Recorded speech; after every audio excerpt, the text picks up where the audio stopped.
Hey guys, what's going on? Today we're going to be talking all about the new M1 Pro MacBook Pro that I just purchased. And I'm going to be telling you all about my experiences so far in the few days that I've had it. Let's get right into it. Now, here is my home screen, my desktop I should say. Let's first go to apple.com.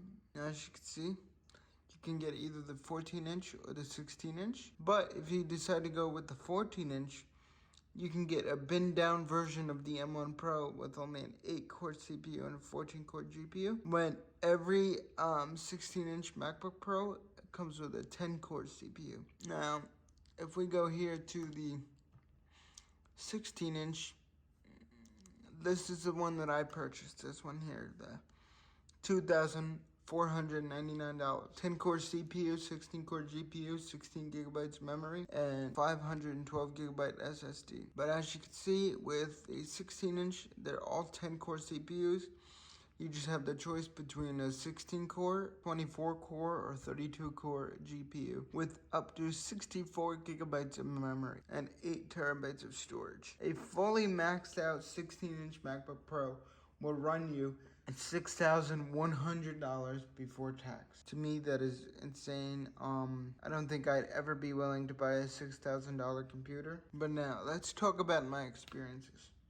Now, my experience has been pretty great, other than the issue that I've been having with the keychain constantly asking for my login password, and it makes me type in the password over and over and over again, and then the laptop will lock up. I have to force restart it just to get it back working again, and then it freezes again a couple minutes later, and it's just over and over and over again. So I called Apple support, and they told me to do certain things, and the thing that the Apple support told me to do did not fix the issue. I've reset this laptop twice in the 3 days I've had it, and the problem has not come back since. So hopefully it is done and over with now, because if it does come back one more time, I'm going to be returning this laptop in exchange for a replacement, because I've never had a glitch like this ever before on a Mac. And before this, I had the M1 MacBook Air with the 8-core CPU and 8-core GPU, and I never had any kind of glitch like that. So I think it's just either specific to macOS Monterey, it could be a software bug, or it could be a hardware issue with this MacBook Pro that I have. Anyway, as you can see, when you minimize this, it has 120 hertz ProMotion display. It has a 1080p camera with a notch and very, very thin bezels, except for the bottom, because the bottom still has that little tiny chin. But they did move the MacBook Pro branding to the bottom of the laptop. It's embossed in the bottom. Touch ID is very nice. I wish they would have added Face ID, because, you know, it's just an easier way to unlock a laptop, especially. The keyboard feels great. The trackpad is amazing as always. And speakers, man. Speakers on this laptop, I still, even a couple days later, I cannot get over the sound quality in these speakers. They almost sound as good as home theater system. I'm not even exaggerating, really. These speakers in this laptop are so clear, and they have so much bass, but it's not muddy bass. It's clean, tight bass. I have never in my life heard speakers on a laptop sound this good. And if you're looking for a laptop with amazing speakers, with Dolby Atmos support, spatial audio support, you need to get 16-inch MacBook Pro just for the speakers alone. ProMotion, I haven't really noticed it as much as I noticed it on the iPhone, but it definitely is there, because like you can see when I'm moving around the cursor. Let's say we go into Launchpad here, and we swipe. Oh, we can't swipe because I just reset this. Safari does not have support for 120 hertz yet, but that should be coming in a future update. Hopefully it does, because I can't wait till we can have buttery smooth scrolling in Safari like we do everywhere else with the iPad, iPhone. Most of Apple's products now have a uniform bezel and ProMotion across the board, and all these amazing features. I mean, this webcam too, the webcam compared to last year's M1 MacBook Air is absolutely amazing. It looks great. You can do portrait mode effects and the microphone effects like you can on iOS and iPadOS. That works great for FaceTime calls. SharePlay is not here yet on macOS Monterey, but it should be coming soon. Neither is Universal Control. I cannot wait for Universal Control. When Universal Control does come out, I am going to be making so many videos on it, showing you how to do everything possible with Universal Control. I have been so excited for Universal Control ever since it was announced back in WWDC this year. And I'm quite upset that it got delayed, but you know, we're going to keep holding out hope that it will eventually be here soon. And man, I cannot wait for that feature. Anyway, continuing on with the MacBook Pro here. This display, I forgot to mention, is also a brand new display panel.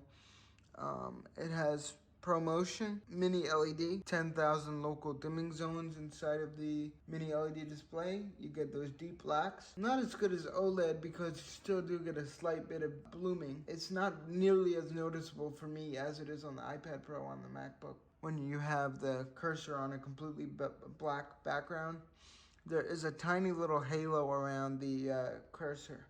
But other than that, I haven't seen any blooming on this display yet. And I think this is Apple's best display currently on any product.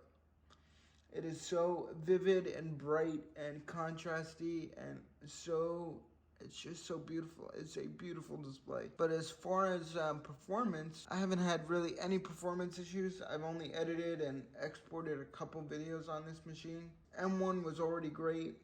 M1 Pro is even better. I have double the RAM, double the GPU cores, 2 more CPU cores. And honestly, I am very glad that I did not get the M1 Max. The M1 Pro has much better battery life under load, and it just seems to be a huge step up from the base M1. And personally, I don't think many people need the M1 Max unless you're exporting tons of videos where you need to save every second you can. But for somebody like me, where I'm only doing a couple videos a day and it doesn't take that long, I'm not shooting in 8K, I'm shooting in 4K. So, you know, for my workflow and what I do on my laptop, the M1 Pro base model 16-inch MacBook Pro has been one of the best buys I could have ever purchased. It is a step up from M1. It is an amazing processor that's in this computer. I really have nothing bad to say about this computer other than the issues that I've been having with keychain bug. For me, for my workflow, it's been doing great, and I have really very little complaints about it. And I'm very glad that I decided to go with the M1 Pro over the M1 Max. 1, because I saved a shitload of money, and 2, because you just don't need that much power when you're doing the kind of stuff that we're doing on our computers. Like I said, only if you're exporting 8K videos and super high resolution videos, you don't need all that power. If you're doing what I'm doing, the M1 Pro base model 16-inch MacBook Pro should be the one that you want to get. That's all I have to say. You know, hopefully I can get this keychain bug straightened out, and once I get that straightened out, it's going to be smooth sailing from there. That's all I have for you today, guys. I hope you enjoyed the video. I hope I helped you with your purchase decision on either a 14-inch or 16-inch M1 Pro MacBook Pro. And yeah, thank you guys very much for watching. I appreciate all of you. The channel is starting to grow steadily well. You know, I'm very proud of the progress I've made so far, and hopefully if you've got any useful information for this video, please feel free to hit the subscribe button, turn on the notifications, and maybe like the video and comment so we can engage in conversation about Apple products.